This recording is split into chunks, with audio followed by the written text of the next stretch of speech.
if you've picked up on the theme, but we're talking about kings here today. That was why I chose the songs that I did. And I think it's really interesting that we live in a country that will simultaneously hit the streets to protest the idea of having a king, and then go home and turn on the TV and watch everything that they can about some king in some other country. In fact, the irony of this is that we actually are infatuated with a royal family who we fought a war to separate ourselves from, but yet that's how it is. People tune in to watch every little detail about a king and his family. Isn't that weird? We refuse to have a king over us, but yet, man, that king over there is pretty cool. I actually think that that says something. I think what it says is that the idea of having a king is cooler than the reality of it. I wonder if more people tune in to watch the royal family in the United States than they do in the UK, because they actually have the king and the queen and the princes and all that, right? I think that the idea of a king is cool so long as it's some king over there, not, over us, because we are a people, especially us in the United States, who refuse to have a king over us. Our entire governmental system is based on the fact that we essentially are our own kings and queens. We, the people, rule this nation, not some king over us, which is interesting. And I don't mean to get into all of that, but just to say that when it comes to this idea of kings, our situation in the United States is actually a pretty unique one in the way that we view them. We're cool with the idea of a king so long as it's not our king. Now, this is very different than the story I was reading for the kids, which comes from 1 Samuel chapter 8, where the people of the nation of Israel recognize that they don't have a king. And they're looking around and they're seeing these other kings, right, ruling these other nations, leading these people out into battle, into victory, and they're providing for the people and all that, and they think, man, that'd be cool. How come we can't have a king? We want a king like everybody else has. And so they tell the prophet Samuel, hey, we want a king like every other nation around us. And Samuel is very upset about this because he recognizes what this means. They have a king, they're just rejecting God's right to reign as their king. And so Samuel goes and God comforts him and says, listen, it's not you that they're rejecting, Samuel, it's me. They're rejecting me as their king. So go ahead, listen to them, give them what they're asking for, but solemnly warn them and tell them about the customary rights of the king who will reign over them. And he goes into this lengthy explanation of what it's going to look like. And to summarize it, it's basically, this king is going to take from you way more than he's ever going to give to you.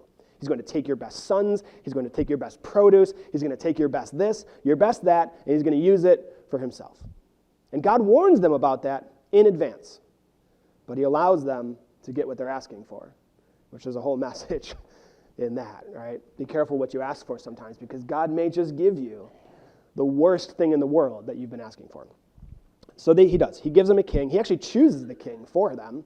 He chooses King Saul, who looks promising, right? He's got the stature. He's real tall. He's kind of shy, though. But he's kind of got everything going for him, and they choose him. And it turns out he's as bad of a king as God would have warned them about. He starts out okay, but then he gets pretty bad towards the end. And so God decides he's going to replace Saul with the next king after Saul's death, and it would be this man after his own heart, a guy who I'm a big fan of, we share a name, David, right? King David grows. He becomes the next king after Saul, and he's a great king. I mean, he's not a great guy. He definitely makes some mistakes. He's not perfect. He does some horrible things as a king, and the nation suffers for it. But overall, David becomes kind of the high water mark for the kings of Israel. And that's saying a lot, considering he was only the second king they ever had. After him, everything goes sideways. Even after the nation splits and there's a northern kingdom and a southern kingdom, and they each have two kings, still really bad. The northern kingdom never has a good king. Southern kingdom has some that are okay. None of them ever live up to how good even King David was. And so everybody's left kind of longing for and looking for the fulfillment of this promise that God gave to David before he died. And it was that God was going to raise up a descendant from the bloodline of David who would be a king, but a king unlike other kings. Because this king, when he takes the throne, It is going to be the throne of a kingdom that is going to last forever, which is an amazing sense of security when you understand the history of Israel, or just really any nation. You can even see it. We don't have a king, we have a president, but you can kind of see how the fate of a nation changes every time that there's this new figurehead in the top, right? So it's definitely like that with kings. As the king goes, so goes the nation. And so to think that there's going to be this good king who, when he takes the throne, he's never going to get off of it. So it means that it's always going to be good.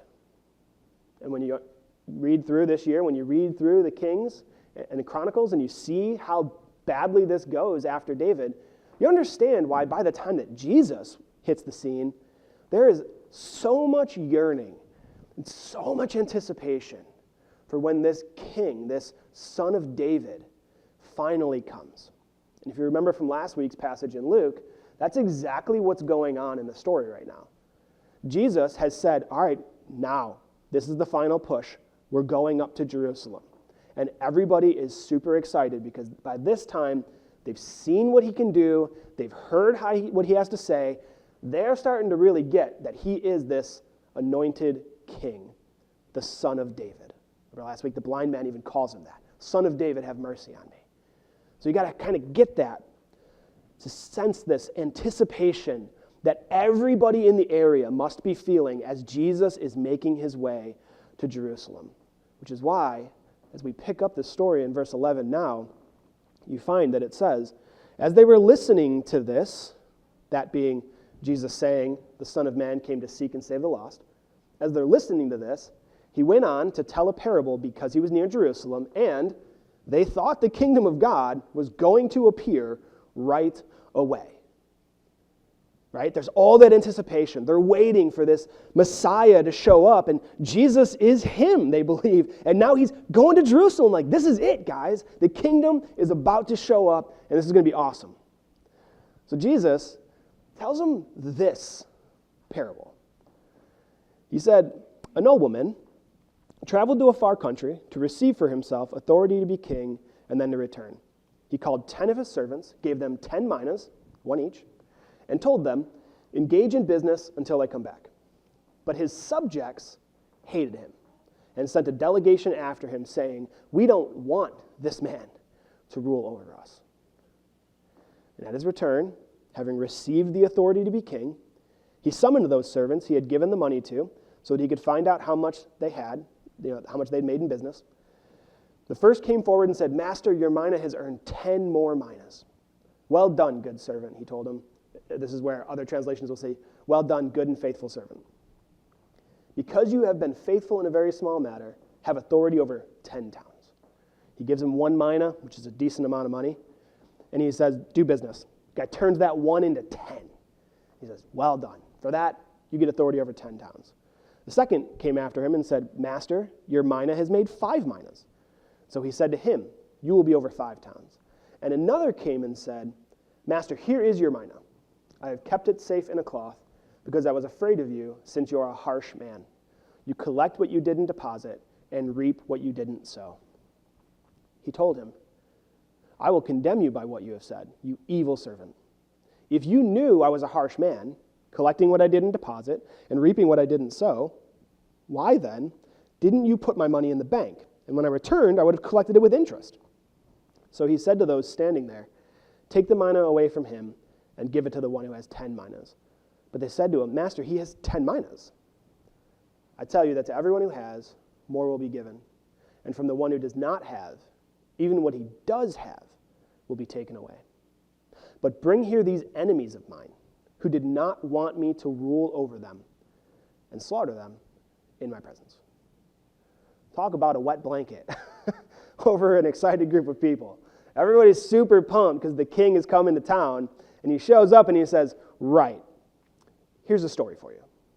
And there's a lot going on in this story. There's a lot more to unpack that I'm actually going to today, because I just want to focus on this one bit that I think connects it to the other two that we're going to look at.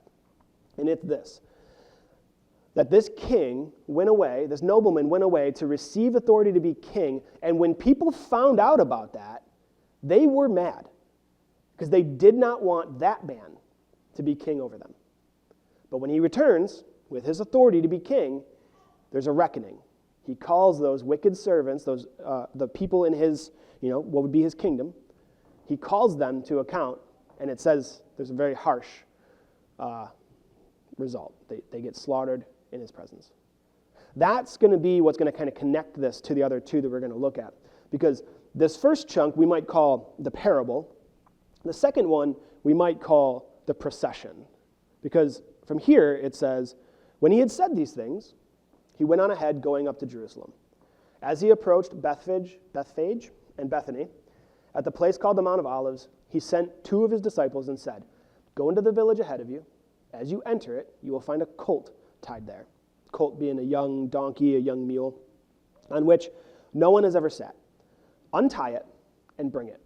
If anyone asks you, "Why are you untying it?" say this, "The Lord needs it." And so, those who were sent left and found it just as he had told them. As they were untying the colt, its owners said to them, "Why are you untying the colt?" "The Lord needs it," they said. And apparently that worked, because then they brought it to Jesus, and after throwing their clothes on the colt, they helped Jesus get on it. As he was going along, they were spreading their clothes on the road. Now he came near the path down the Mount of Olives, and the whole crowd of the disciples began to praise God joyfully with a loud voice for all the miracles they had seen. And they're praising him, singing, "Blessed is the King who comes in the name of the Lord. Peace in heaven and glory in the highest heaven." See, now this king, right, here he comes, and everybody's still, they're really excited. And so there's a bunch of people, there's a large crowd singing, "Blessed is the King who comes in the name of the Lord." But there's some who, when they hear that, they're mad. And it's these Pharisees, yet again, who, from the crowd, told him, "Teacher, rebuke your disciples." Now, why are they saying that? If we put ourselves in the scene, you can kind of see it play out this way. They're hearing these people say, "Here comes the Messiah. That's him. Yes, here he comes." And they look to Jesus and they go, "Jesus, do you hear what they're saying about you? They're saying you're the Messiah. Aren't you going to tell them to stop? Teacher, rebuke them. Do you not hear what they're saying?" And importantly, notice what Jesus says. He answered, "I tell you, if they were to keep silent, the stones would cry out." This is Jesus saying he is the Messiah. He could not tell his disciples to not call him the King who comes in the name of the Lord. He couldn't do that, and he wouldn't do that. And he says, even if I did, even if they stopped, I'm telling you, the stones are going to start to cry out that here comes the Messiah. This is Jesus essentially saying he is him. So now, this will be the final part of this that we're going to tie together. First we saw the parable, and then this last section we just looked at we'll call the procession. Now here comes a proclamation, or maybe you might consider it a prophetic warning. Because as he approached and saw the city, this is Jerusalem, he wept for it, saying, "If you knew this day what would bring peace, but now it is hidden from your eyes. For the days will come on you when your enemies will build a barricade around you, surround you, and hem you in on every side. They will crush you and your children among you to the ground, and they will not leave one stone on another in your midst, because you did not recognize the time when God visited you." So there's a parable, there's a procession, and there's this kind of prophetic warning. And all of it is tied together by this one thematic idea, that not everyone wants Jesus to be their king. And in fact, they're going to reject him as their king, as we're going to see as the story goes out. There's this horrible but very famous scene where Jesus is on trial before Pilate, and he's asking them, "Do you really want me to crucify your king?" And the crowds all cry out, "We have no king but Caesar." See, they're doing to Jesus what the people of Israel did to God so many thousands of years ago. They're rejecting God's rightful rule over them and want instead a king of their own choosing. People originally, they didn't want to not have a king. They wanted Saul, right? And then all of a sudden, Jesus comes in, and they don't want Jesus as their king. They're glad to have Caesar as their king. And there's one more connection that I want to make because I think it's going to help us kind of make application for ourselves in all of this. And it's a story that maybe you've read, maybe you haven't. You probably have read this before, but maybe it didn't stick out to you. Because after David, there was another king who was supposed to take the throne. And David had announced that before he died. It was going to be his son, Solomon.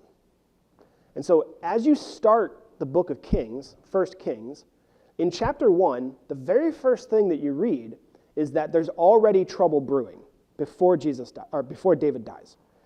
Because there's this guy named Adonijah. And Adonijah decides he's going to be king. So he grabs a priest, he grabs some prophets, he grabs a crowd of people, and he goes, and they put a crown on his head, and they anoint him as the next king. And they start crying out, "Long live King Adonijah." When Solomon's mother, Bathsheba, hears about this, she's upset, and reasonably so, because she realizes that Adonijah, after David dies, is probably going to kill Solomon and Bathsheba. So Bathsheba wants to go talk to King David, but she can't, because he's a king after all, even though that's her husband. She still can't just go in. So instead, she goes to the prophet Nathan. And she says to Nathan, "This is what's going on, but with Adonijah. Can you go talk to David for me?" Prophet goes in, and he kind of plays it well with David, because he says, I'm sorry, king, did I miss something? Because I thought you said Solomon was going to be king after you, but then here's Adonijah, who everyone's calling king. David says, "Nope, that's not what's going down. Here's what I need you to do. Grab the priest, you the prophet, grab some people, you guys go, put Solomon on my mule, ride down to Gihon, and anoint him as the true king. He is the one. He is the rightful king, not Adonijah. Adonijah is an illegitimate ruler at this point. Go take my son, my anointed king, and enthrone him on my seat." So they do. That's exactly what they do. And importantly, they put Solomon on King David's mule. And they proceed to go down to Gihon and anoint him as the king, where they're all crying out now, "Long live King Solomon." And the people there are so excited that the real king has been enthroned on his throne of David. And it says that they're rejoicing so much that the earth split open from the sound. We don't know if that is actually literal, and it was like an earthquake split the ground open from this party or not, but if it was, that's probably like a world record for a party. But either way, they were happy. They were celebrating the fact that the rightful king had just been put on the throne. But not everybody's happy, if you're catching the theme. Not everybody's happy that the true king has just been crowned. The people who are not happy are the people who are simultaneously at a different party for this king that they thought that they could choose for themselves. When they hear that Solomon has been enthroned, they freak out because they realize what this means for them. They are now all guilty of treason. And here they are at this party for Adonijah, and they all get word that Solomon has just been crowned king at Gihon. They hear about it, and they all bail. They completely bail on Adonijah. It says, in Bible terms, it says, they're trembling and they went their separate ways. Think about it like as if it's people like us. They freaked out and bailed. They ran. They were like, "Holy cow, I do not want to be associated with this guy anymore because he's in trouble." And Adonijah himself realized how much trouble he was in.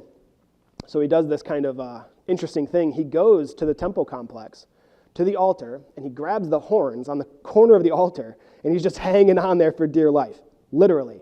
He's saying, "I refuse to leave here until Solomon promises not to kill me." He knows.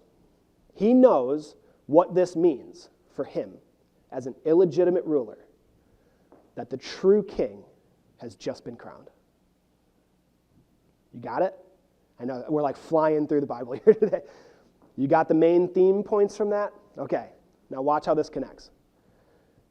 It's so interesting that Jesus tells his people to go untie a colt, which we translate that here as colt. It could also just be young donkey, aka young mule. Jesus, when he rides into Jerusalem, he does not ride on a horse because there's a ton of symbolism attached to that.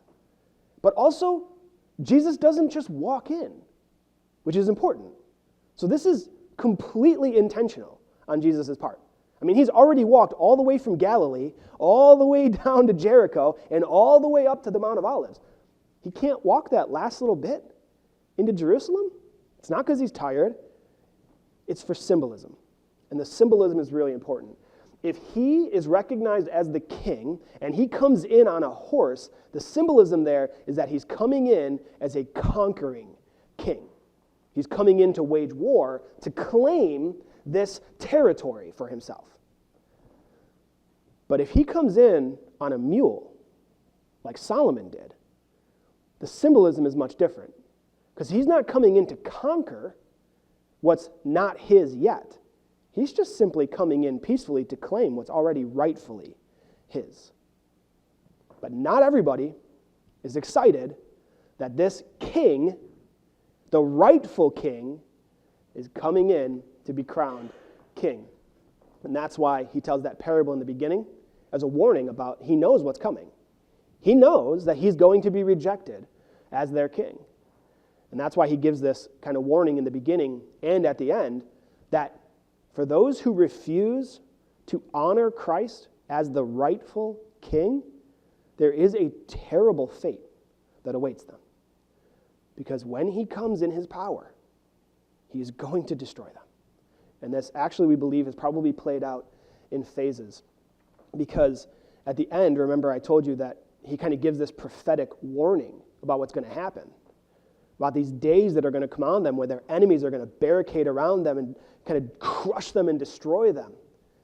Many people understand this to be a picture of the future when Christ returns, and I believe it is. But there's a really important event that happened in between Jesus saying these words and the end of history, and it's a date known as 70 AD, when the Roman army barricaded around Jerusalem, literally like besieged them, hemmed them in on every side, crushed them and their children within them. And that moment in history is recognized as the fulfillment of this, at least a partial fulfillment of this warning. When Jesus said, because you rejected me when I came to you, you will face judgment.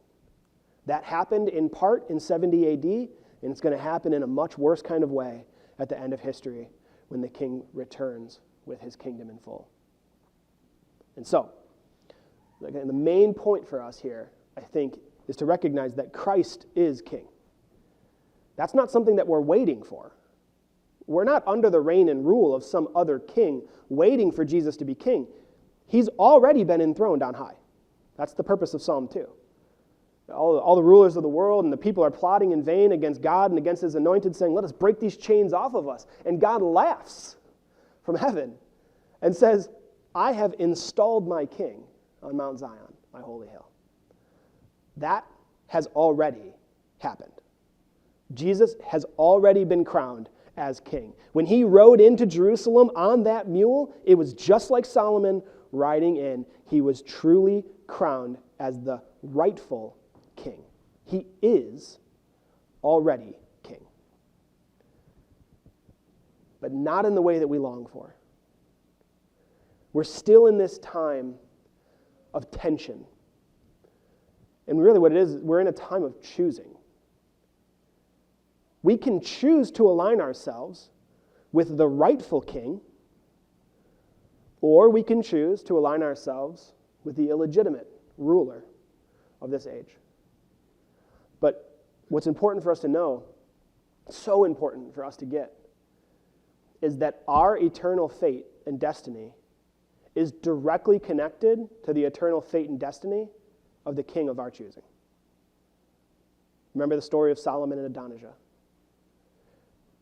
When Adonijah's guests heard that Solomon had been enthroned, they knew what that meant for them if they continued to stay connected to Adonijah. Adonijah's fate would be their fate. Not only would Solomon kill Adonijah, he would kill all of those who had placed themselves under him. And the same is true today.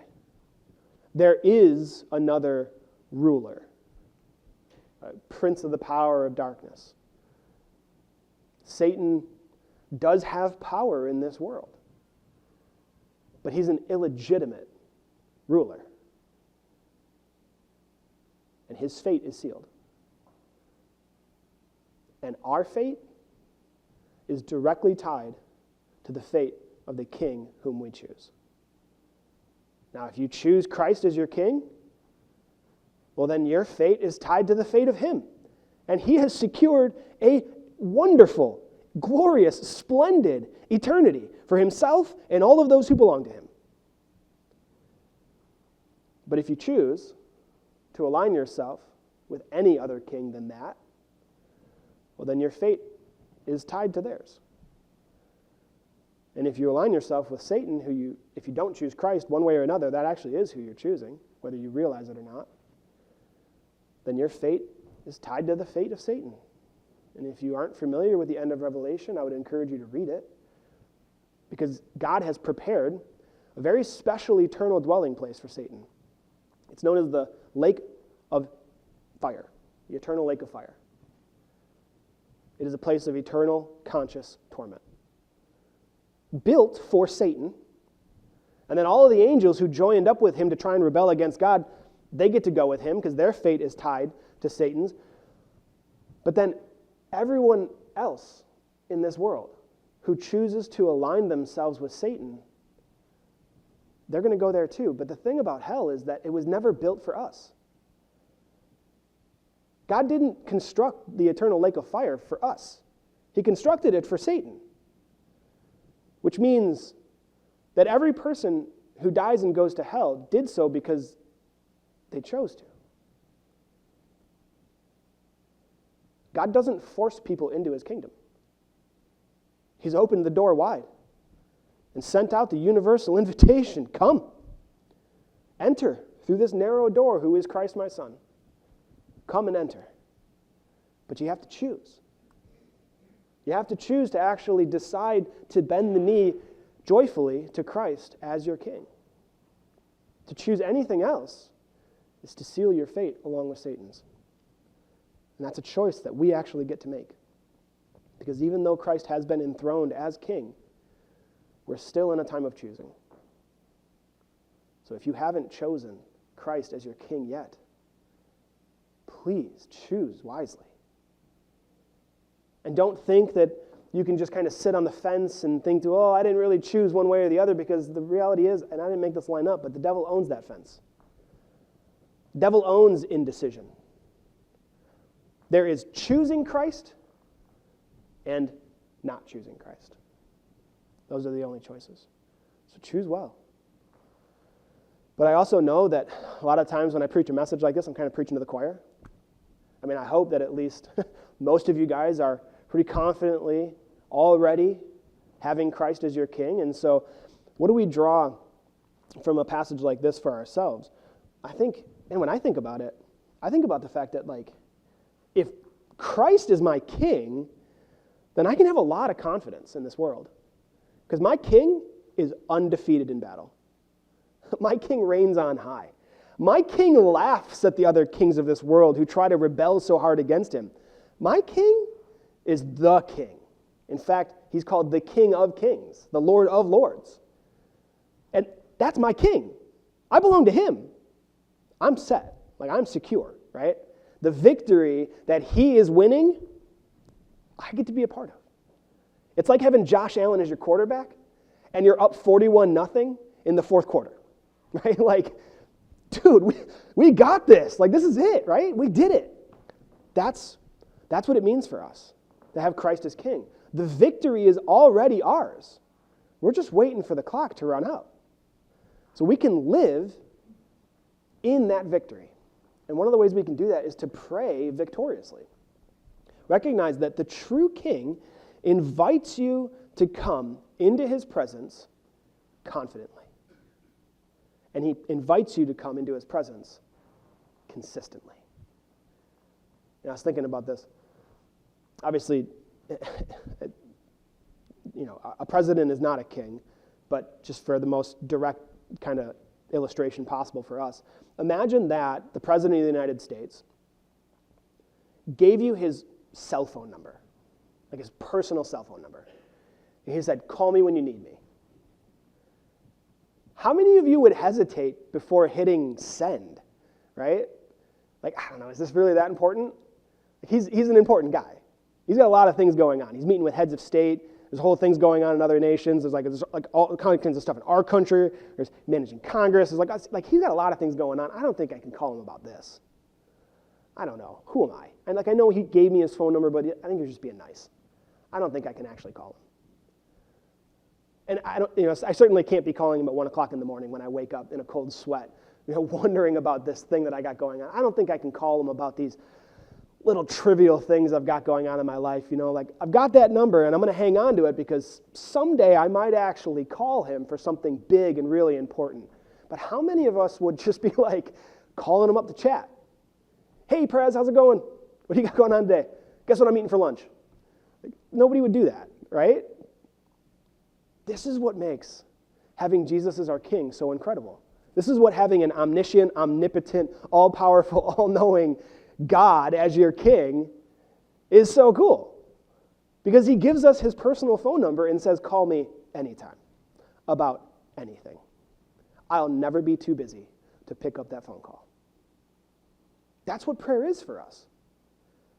We have an opportunity to ring up the King of the universe about anything, anytime, all the time. In fact, he would love it if we were just in an ongoing conversation with him all day long. And so many of us, myself included at times, I think we forfeit this. I don't know that we really get a hold of what it means to have access to the King in the way that we do. And I think if we understood that, I think we would pray with a lot more confidence. And I think we would pray a lot more consistently for big, big things.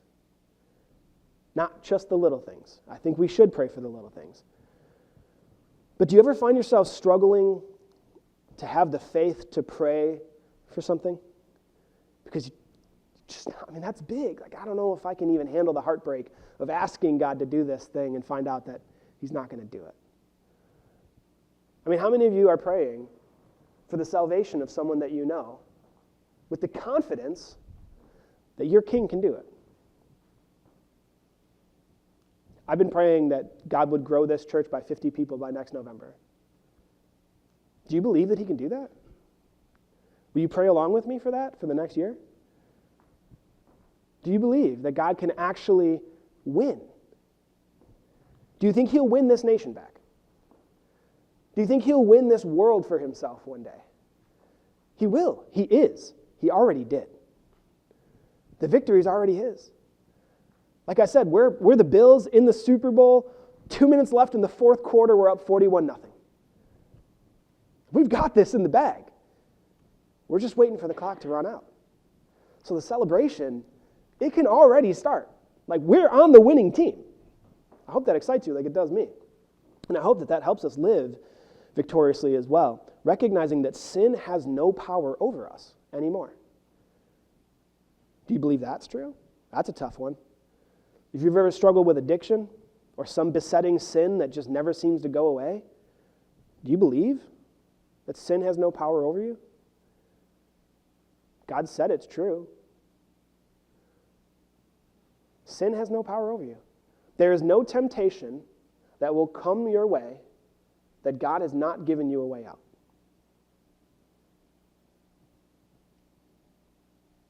None. We just got to be willing to walk into the victory. You see, there's this teaching, and I believe it's true, that we're never going to reach a point in our life where we're sinless, right? There was a teaching in the Methodist Church for a while under the Wesleys of this kind of moral perfectionism where we could actually reach a point where we would stop sinning. I don't believe that that's true. So I do believe that we will sin. I don't think we're ever going to become sinless this side of death.